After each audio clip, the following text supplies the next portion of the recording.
We in India have so far not taken note or not taken serious note of the drug issue, of the drug which flows from Afghanistan via Pakistan into Punjab, into Haryana, into Rajasthan. It flows freely from Kashmir down to Gujarat. It is sad, but it is also true that today Punjab has the highest number of drug consumers in this country. India has to be much more careful, especially if Taliban comes to power in Afghanistan. There will be multitudinous routes through which drugs will be pushed into India. India should be proactive. These are difficult times for India. We already have problems in the northern borders, on the western borders with Pakistan. We have terrorists coming into Kashmir. So this will be an added problem.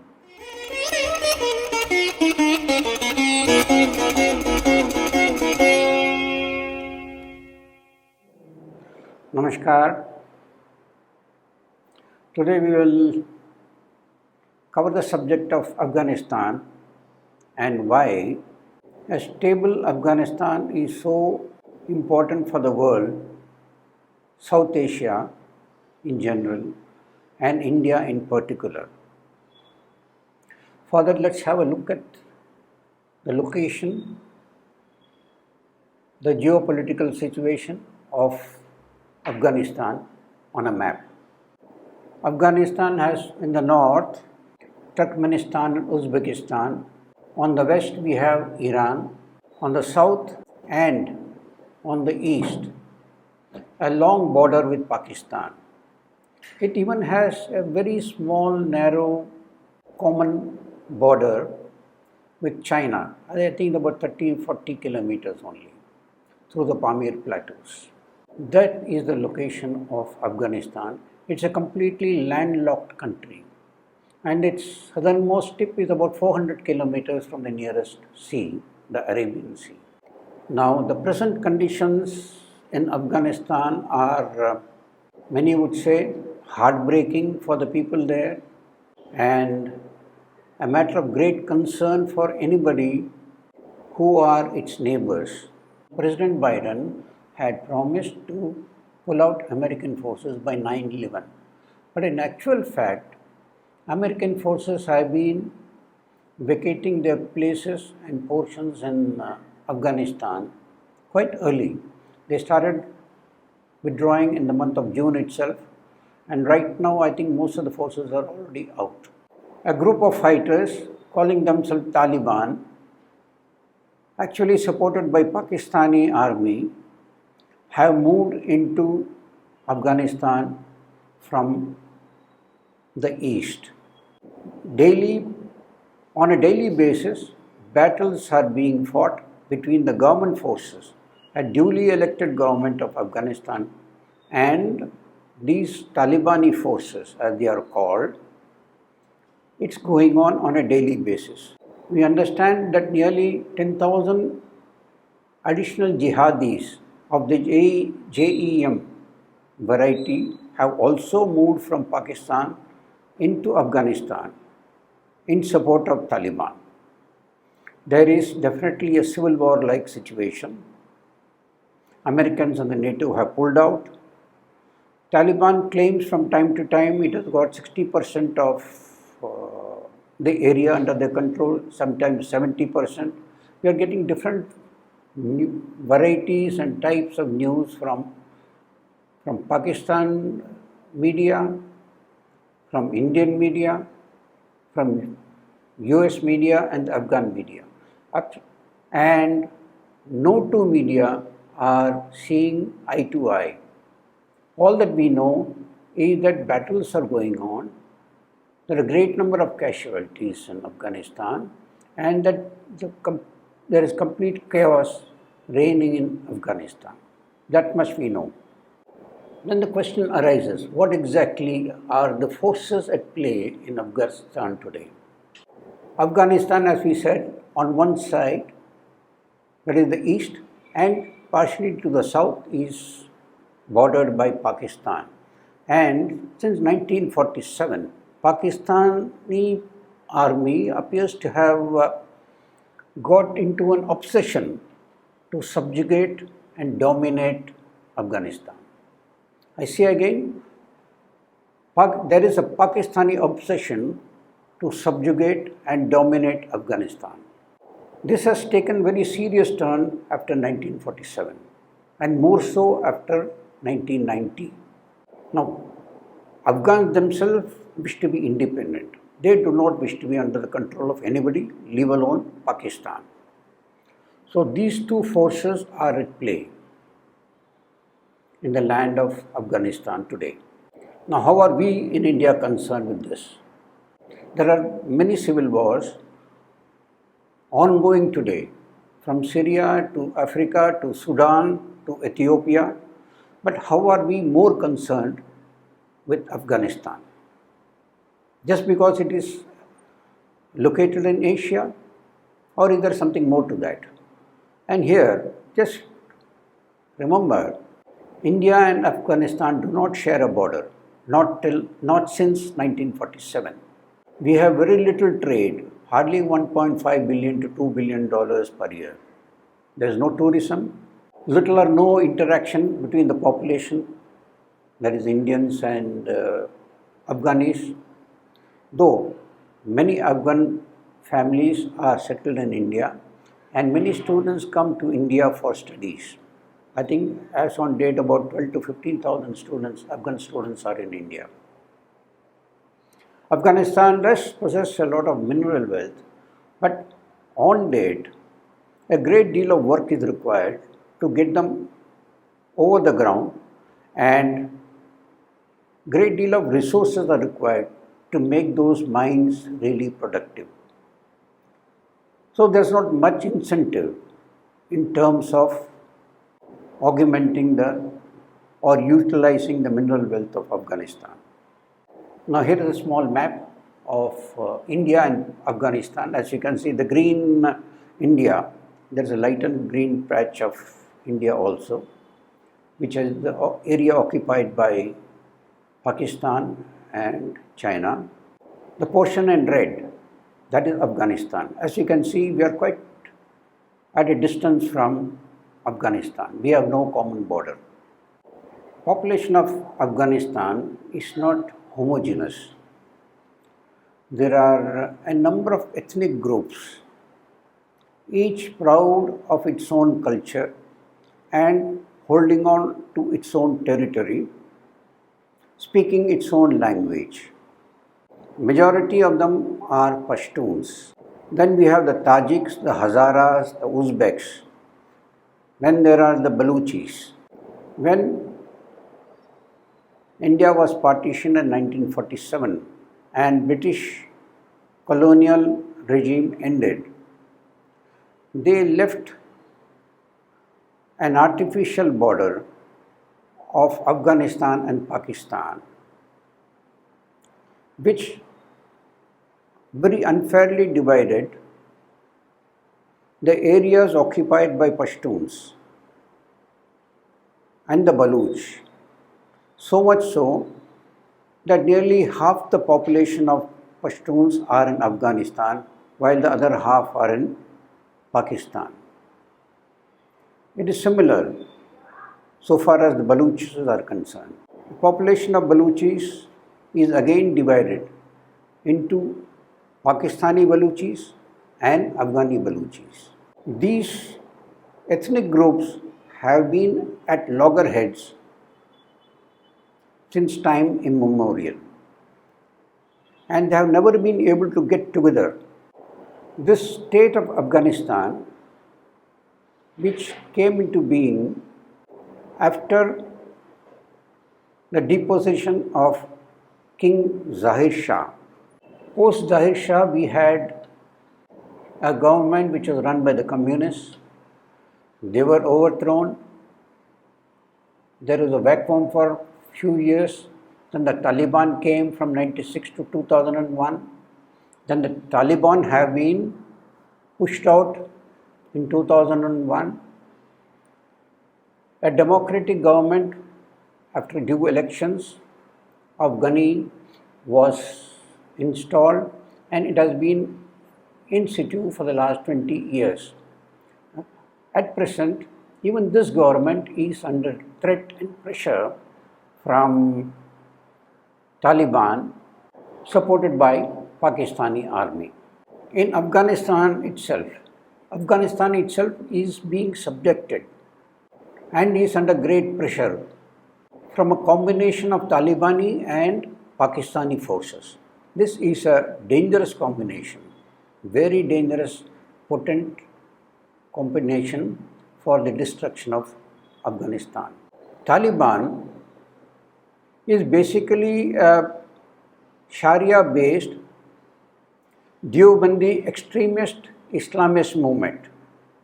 It is also a military organization, a militant organization.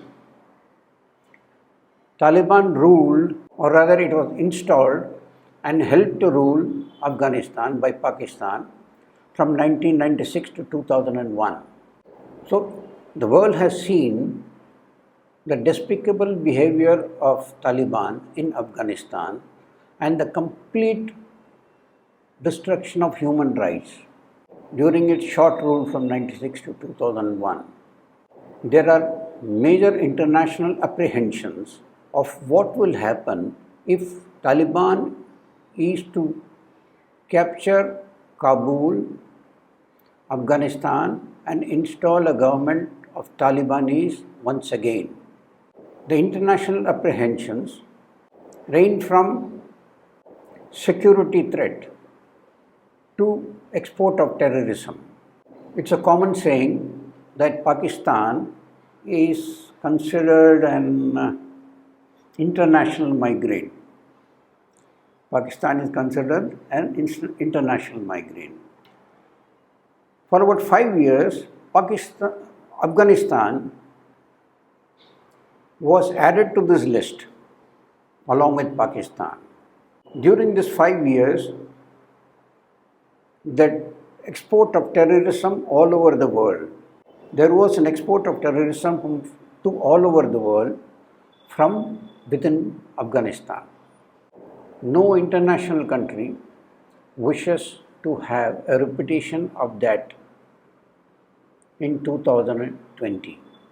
Another major area of concern is the possibility of Afghanistan turning into a drug state. Many may not know that on date, 92% of opium produced in the world is from Afghanistan. And from there, it travels all over the world to corrupt the young and to corrupt societies in every nation and every country around the world and in every continent. The human rights abuses during the Taliban regime were countless.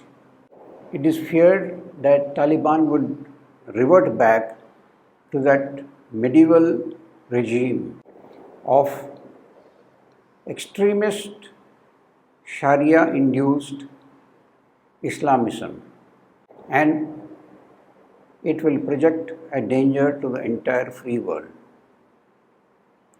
Obviously, the people of Afghanistan have suffered enormously, and what has been gained the last 20 years of freedom and democracy will be written off, will be squandered, will be destroyed if Taliban manages to take over Afghanistan once again. We had said there is a very dangerous combination which Afghanistan faces today, that of Taliban and the Pakistani army. The Pakistani army since 47 appears to have has developed a very peculiar mentality, not only because of its obsession with Afghanistan and the need to conquer and hold Afghanistan. Pakistani army from the time of independence has prided itself as being successors to military conquerors around the world. I am quoting Major General Akbar Khan, DSO, the famous or infamous person who brought raiders from Afghanistan into Kashmir in 1947-48. What he says is this, talking about himself and the Pakistani army. He says, we may perhaps also qualify for sitting in the distinguished gallery of personalities like Chengiz Khan, Timur Lange, Muhammad of Ghazni, and even Alexander. So, this idea of grandeur, of generalissimo, conquering land after land, subjugating peoples, has been a part of Pakistani army psyche since 47. Pakistani army generals, I am just naming a few, Iskandar Mirza, Ayub Khan, Ziaul Haq, Parvez Musharraf, all had embarked on costly military misadventures against India since 1948. India has been the recipient of these misadventures and has undergone the throes of foreign invasion time and again. It is not only the military, but even the civilian government has always backed the Pakistani army and its misadventures. Political parties like the Muslim League, PPP, or Nawaz Sharif's party have all been backing Pakistani army in these aggressive moves over the last 7 decades. So this combination of Pakistani army mentality and psyche with that of the extremist Islamist movement of Taliban poses danger to the entire humanity. I had mentioned that Taliban was in control of Afghanistan from 1996 to 2001 when the Americans went into Afghanistan. The question is, why did the Americans go into Afghanistan?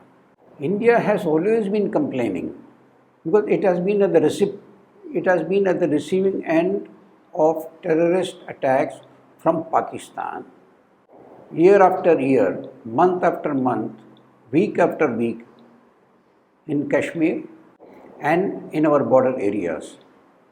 But neither the Americans nor the Europeans nor any other country took India seriously till 9/11 happened and Al-Qaeda ensured the fall of the Twin Towers. Suddenly, the Americans woke up that there are terrorists who are quite capable of not only creating problems for countries in and around Asia, but even the biggest power, the largest power, the greatest power, as they consider themselves to be, were literally at the mercy of these terrorists. Al-Qaeda was headed by Osama bin Laden, and Osama bin Laden took refuge in Afghanistan. Afghanistan at that point of time was being ruled by the Taliban. When the Americans demanded that Osama be handed over to them, Taliban refused to do so. And on the other hand, ensured full protection not only for Al-Qaeda, but also many other terrorist organizations. This resulted in American bombing of Kabul and routing of Taliban forces in Afghanistan. Within a matter of week, all the Taliban forces were on the run. They went to the hills of Toroboro, from there into Pakistan. In Pakistan, all the Taliban who were driven out by the American forces found shelter, support, succor, and a very pleasant place to live with their families. Pakistan gave full support to Taliban who moved from Afghanistan to Pakistan. And these Talibanis settled mostly in Peshawar and occupied all the border areas of Pakistan up to Karachi. The unfortunate part was the movement of nearly 3 million Afghan refugees into Pakistan who had to be put up in tents. And they still are continuing to stay in Pakistan. A whole generation of new Afghanis have been born and brought up in Pakistan. Now the Pakistani army mentality and the psyche has to be taken in tandem with this. The availability of jihadis, their easy training, availability of grounds for training, and an enemy projected based on religious grounds. So what we have is a dangerous concoction of extremist Islamist organization coupled with the military support of Pakistani army pitched against the democratically elected government of Afghanistan. There is a possibility of a civil war progressing continuously. In the long run, will there be a return of Taliban in Afghanistan? Will they be able to defeat militarily and take over Kabul and establish their own Islamic government? If so, will it be a return to the old Taliban ways of 86 to 91? This is the big question mark. And it affects Indian security very adversely. Should a Taliban government again take its hold on Afghanistan, it is going to be a terrible time for India, for the whole world, but in India especially. Afghanistan has been used as a training ground for terrorist organizations. So Pakistan and Afghanistan together will continue to organize terrorists, and many of them will be diverted to Kashmir and Punjab. Another major area of concern is the possibility of Taliban turning into a drug state and drugs being dumped into the Indian subcontinent, which will destroy our societies and our culture.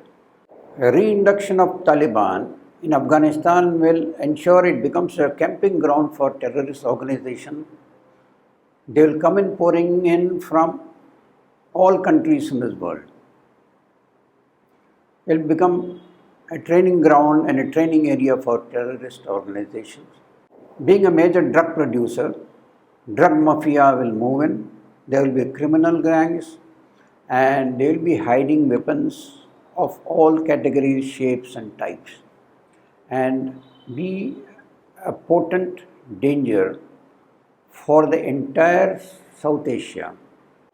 Normally, nobody talks of Afghanistan becoming a drug state.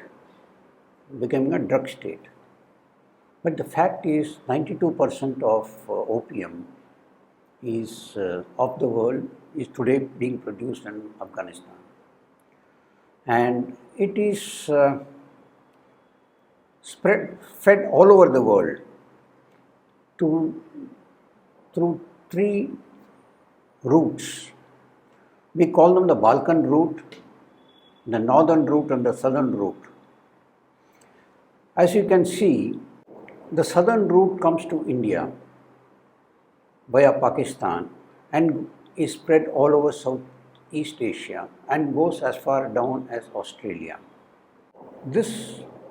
A great deal of thought did go into how to stop this production or how to control the production of opium in Afghanistan. For nearly 15-20 years, the United Nations, United States and many European countries together pooled the resources to control the growth of the production of opium. In the initial stages of the 1990s, Afghanistan was producing about 3 to 4% of the world opium only. But in the last decade of 2000, last decade of the 20th century, this has mushroomed, and today 92% of opium is being produced there. This has corrupted the entire Afghan society. Afghan police, militia, tribal elites, warlords, government officials, everybody is today involved in some way or the other in the drug trade. Taliban openly taxes cultivation at every stage of cultivation, processing, smuggling routes. Taliban is collecting taxes, and it is approximately about $300 million every year. 25 to 30% of Taliban income comes from this opium trade. When the opium crop is to be harvested, Taliban send their fighters to those villages to help in harvesting and collect taxes. Obviously, when there is drug trade, criminals will gather. So criminality has increased tremendously in Afghanistan because of the drug trade. We in India have so far not taken note or not taken serious note of the drug issue, of the drug which flows from Afghanistan via Pakistan into Punjab, into Haryana, into Rajasthan. It flows freely from Kashmir down to Gujarat. It is sad, but it is also true that today Punjab has the highest number of drug consumers in this country. Even Rahul Gandhi of Congress Party had remarked about this drug culture, and many of you have seen this picture of Urta Punjab. But considering that Punjab was among the top states in this country, what it has descended to today is really a matter of concern.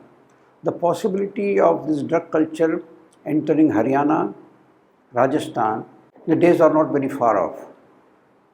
Just a few years back, we know that where drug goes, corruption will follow. There was a DIG who was accused of selling drugs which were in the Malkhana. I think that DIG was in Chandigarh. Imagine a police officer of that rank removing drugs which were seized and selling them in the market. That just indicates the level of corruption which drugs can induce in a society. If drugs are allowed to come via Pakistan, Pakistan is very keen. See, they know that army to army they cannot overcome us. Pakistan is aware that they cannot win us on the battlefield. But what they can do is to corrupt our youngsters with drugs. So drugs are being pushed in our border states. India has to be much more careful, especially if Taliban comes to power in Afghanistan. There will be multitudinous routes through which drugs will be pushed into India. And it will be very difficult for us to face this issue after a decade or so. It is very essential that Taliban does not capture Kabul and form its government. Pakistani army's double game or triple game or whatever you call it continues even today. Pakistan was obtaining funds in billions from USA, claiming to fight against terrorism, even while ensuring that part of the funds were going into Taliban coffers. So while Taliban was getting about 250 to 300 million dollars through its taxes on drugs, Pakistan was also diverting a great deal of money for Taliban, all in the name of fighting terrorism. 2 days back, news has come that China and Pakistan will get together to fight against terrorism in Afghanistan. It's a very, very strange combination of people, because we know that China had been giving arms to Taliban and getting US dollars as payment. Pakistan has been the middleman.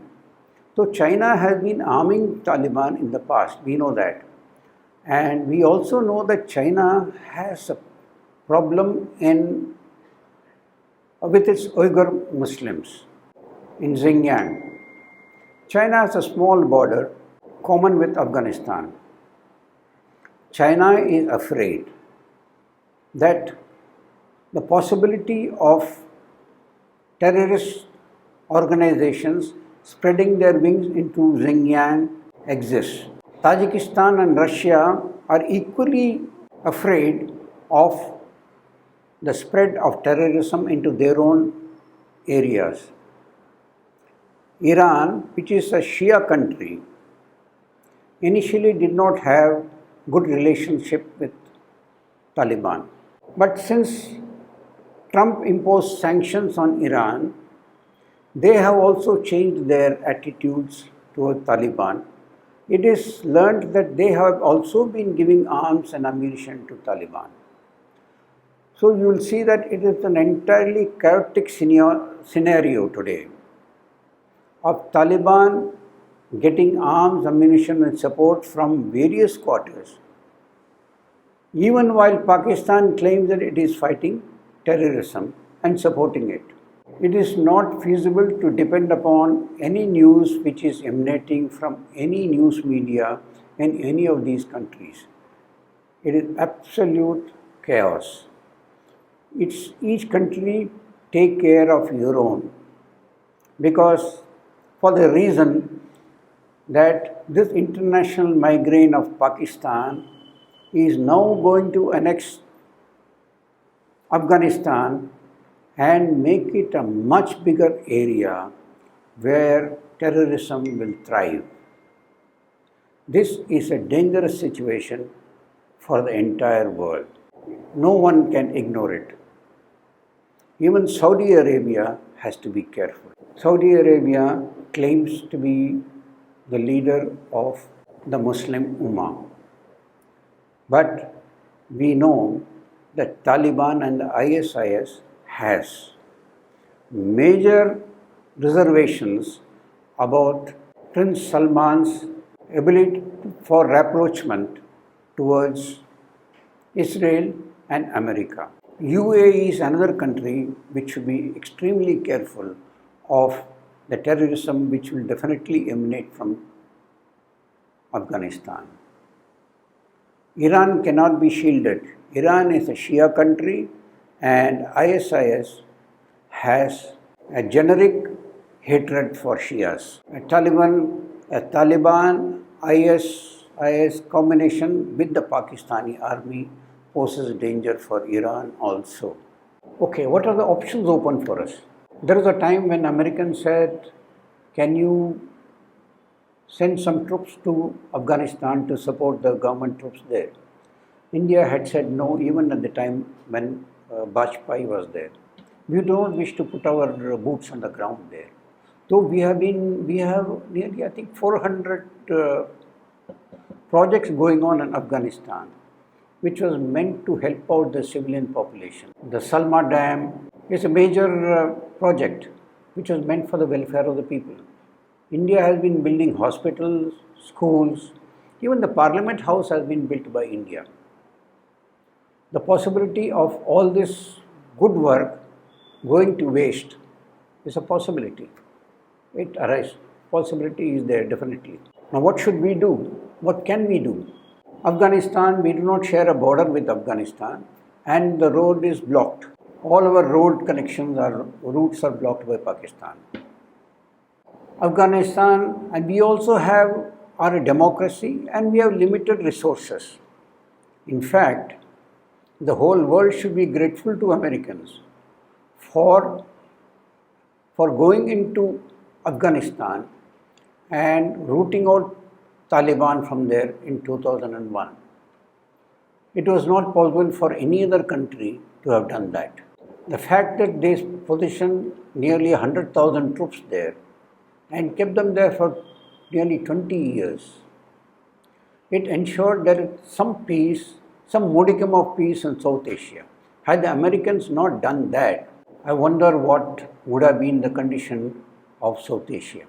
India is not in a position to do that. In fact, no other country in the world is in a position to take the place of America there. China, which is a great country economically, has never stepped into the area of international peace or taken part. It's only recently they have started going into sending some contingents for the United Nations peacekeeping forces. So far as we are concerned, we are not the primary player in Afghanistan. However, its location and the possibility of it getting Talibanized and being backed by Pakistan spells danger for us. We have to continue our strategic partnership with the duly elected Afghan government. That is the only way to ensure that Taliban does not take over Afghanistan in its entirety. We will have to highlight this absence of legitimacy of Taliban. Taliban, who are the Taliban? They are mostly comprised of uneducated young people, unemployed, who are recruited by the Pakistani army, trained. They are paid as much as $200 per month to take part in operations. It's a lot of money, $200 for an uneducated, unemployed person in Pakistan or Afghanistan. It's a lot of money. And they are also induced to say that you're doing it for your religion. A religious fervor is added to this. And who goes as a soldier in Taliban? Obviously not the rich and powerful.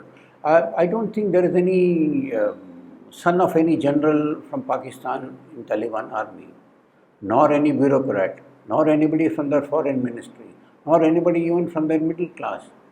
It is unfortunately the bottom feeders in Pakistan who are drawn into this Talibanization. They are brainwashed. People from poor families are recruited, brainwashed, armed, and sent in to carry out bombings and shootings and things. This has been the normal course. And Talibanese fighters are of that category. India must continue its support of organizations which will work to stop Taliban from trampling Afghan people. Of course, this support to our elected government does not stop us from talking to any other party which will be a stakeholder in Afghanistan. We have to be proactive. It is understood that Taliban has sent out some feelers that today's Taliban is slightly different from the Taliban of last century. This is not the Taliban of Umar's time. Akhundzada, who is the present chief of Taliban, now the present leaders of Taliban have been in Pakistan for the last 20 years living with their families. They have got used to a certain amount of luxuries and a great deal of finance flowing through their hands. They would rather have, even if they capture power, they would rather have a government which can deal with others and not be isolated as they were once. They have already started talking to the Americans. They have already started talking to the Iranians, the Chinese, And the possibility of the talking to Indians also is there. While we do not rule out the possibility of talking to a Taliban, we have to bear at the back of the mind that Taliban is not an entity by itself, that it is duly and properly and fully backed and supported by Pakistani army, which has no love lost for India. History has shown the number of armed assaults against India, aggressions against India every 15 years, 10 years or 15 years. We can expect this to continue. Whether Taliban rules Afghanistan or not, we cannot let down or loosen our security aspect at any time, even during discussions and in spite of any promises. So let us be proactive. India should be proactive. These are difficult times for India. We already have problems in the northern borders, on the western borders with Pakistan. We have terrorists coming into Kashmir. So this will be an added problem. But then we have to face it. We have no other choice. We have to face the problems of the possibility of a Taliban government in Afghanistan, backed by Pakistan. Let us face it. Work out the opportunity, work out whatever are the possibilities and ensure our own security. That's all from me for now. Namaskar.